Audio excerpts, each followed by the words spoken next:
Sharing is caring. दोनों भाई नाश्ते की टेबल पर बैठे थे। प्रियंका, मेरा नाश्ता कहाँ है? भाभी, मुझे भी ऑफिस के लिए लेट हो रहा है। इस पर प्रियंका किचन में से दोनों के नाश्ते की प्लेट्स लेकर बाहर आती है। लो भाई, आप दोनों का नाश्ता। किसी को भी 1 मिनट का सब्र नहीं है। ये प्रियंका का ससुराल है, जहाँ कोई औरत ना होने की वजह से शादी वाले दिन से ही घर के साथ दोनों भाइयों की जिम्मेदारियां प्रियंका संभाल लेती है। दोनों भाई शांति से नाश्ता कर रहे होते हैं कि अंकुश अपने भाई की प्लेट से पराठे का एक टुकड़ा उठा लेता है।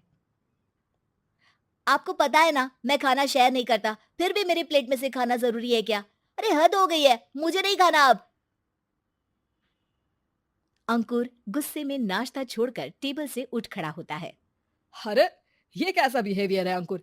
एक टुकड़ा ही तो है। एक हो या आधा, मुझे भूख लगी है तो ये सिर्फ मेरा ही है।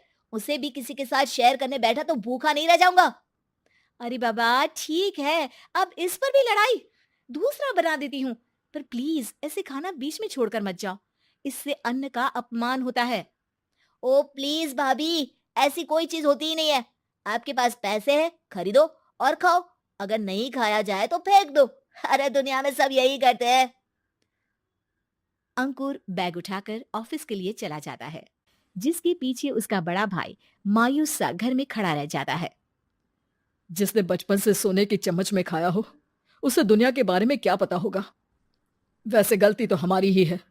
अगर कभी बचपन में ही सही गलत का फर्क सिखाया होता तो आज ये हाल नहीं होते। आप फिक्र क्यों करते हैं जी? भगवान है, वो जो भी करता है सबकी भलाई के लिए ही करता है। और जब वो चाहेंगे तो अपनी तरह से अंकुर भैया को भी सब कुछ सिखा देंगे। पत्नी की बात पर विश्वास कर अंकुश भी ऑफिस चला जाता है। सुबह से दोपहर होती है और अंकुर लंच करने ऑफिस के पास वाले रेस्टोरेंट में पहुंचता है, जहां वो एक साथ बहुत सारा खाना ऑर्डर कर देता है। सर, क्या कोई आपको ज्वाइन करने वाला है? नहीं तो क्यों? अब कुछ नहीं सर, ऐसे ही। वेटर चला जाता है और कुछ देर में अंकुर का ऑर्डर लेकर वापस आता है, जिस पर अंकुर सब डिशेस में से थोड़ा थोड़ा खाकर बाकी ऐसे ही छोड़कर बिल देकर चला जाता है। वाह भगवान, तेरी माया। कहीं कोई एक एक टुकड़े के लिए तरसता रहता है और ये 5 लोगों का खाना ऑर्डर करके एक का भी पूरा नहीं खाते। पैसे वालों की माया। वेटर टेबल साफ कर बचा हुआ सारा खाना लेकर रेस्टोरेंट के पीछे घूम रहे बच्चों के पास पहुंच जाता है, जिसे देख बच्चों के चेहरे खिल उठते हैं। वाह, आज इतना सारा खाना आया। थैंक यू भैया। भगवान आपको खाने की फैक्ट्री बना दे। अगर ये फैक्ट्री मेरी होती तो तुम लोगों को कभी किसी का झूठा बचा हुआ खाना नहीं खाना पड़ता। चलो तुम लोग खाओ, पर ध्यान रखो किसी को पता ना चले, नहीं तो मेरी नौकरी चली जाएगी। इसी के साथ दिन बीतता है और रात को दोनों भाई एक साथ घर पहुंचते हैं। कुछ देर में सब डिनर करने बैठते हैं, जहां अंकुश अंकुर को समझाने की कोशिश करता है। अंकुर, अगर हमें लाइफ में सब कुछ मिला है, इसका ये मतलब नहीं कि तुम उसका गलत फायदा उठाओ, बल्कि तुम्हें उसकी मदद से दूसरों को भी मदद करनी चाहिए। भैया, जिनके पास नहीं है उनकी वजह मैं तो नहीं ना। और ऐसे बहुत लोग हैं जिनके पास सब कुछ है। इसलिए अगर मैं एक इंसान कुछ नहीं करूंगा तो कोई फर्क नहीं पड़ने वाला।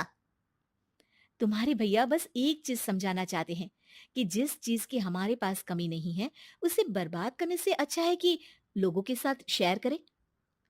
इससे हम सिर्फ सामान नहीं, खुशियां भी बांटते हैं, और इसमें तुम्हारा ज्यादा कुछ तो जाएगा नहीं।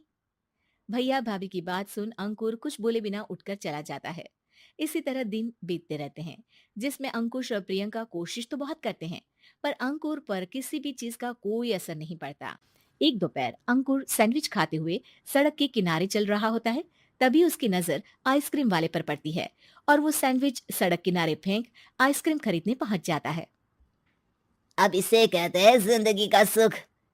जैसे ही अंकुर आइसक्रीम लेकर पीछे मुड़ता है, तो एक आदमी को सड़क से वही सैंडविच उठाते हुए देखता है। वो आदमी बहुत कमजोर, गरीब, जैसे बहुत दिनों से खाना ना खाया हो वैसा लग रहा था। अंकुर उसके पास जाकर खड़ा हो जाता है। उसे देखकर आदमी सैंडविच अंकुर की तरफ कर देता है। आपको भी खाना है क्या? क्या हम इसे आधा आधा कर ले? मुझे बहुत भूख लगी है। वो मेरा ही झूठा सैंडविच है। तुम दूसरा खरीद कर क्यों नहीं खा लेते? इसे क्यों खा रहे हो? अरे भैया, अगर खरीदने के पैसे होते तो 4 दिन से भूखा नहीं घूम रहा होता। हैं? क्या? तुमने 4 दिन से कुछ नहीं खाया, फिर भी इस आधे सैंडविच को मेरे साथ बांटने के लिए तैयार हो गए? क्यों? अरे भैया, पैसा नहीं है तो क्या हुआ, इंसानियत आज भी उतनी महंगी नहीं हुई और ना ही उस पर अमीर गरीब का टैग लगा है जो हम उसे रख ना सके। पर अफसोस, आजकल लोगों के अंदर पोषण, खून या विटामिन से ज्यादा इंसानियत की कमी होने लगी है। आदमी की बातों से अंकुर को समझ में आ जाता है कि वो आज तक कितना गलत काम करता आ रहा था। इसके बाद से वो अपनी किसी के साथ शेयर नहीं करने और खाने को बर्बाद करने वाली आदत को छोड़ देता है।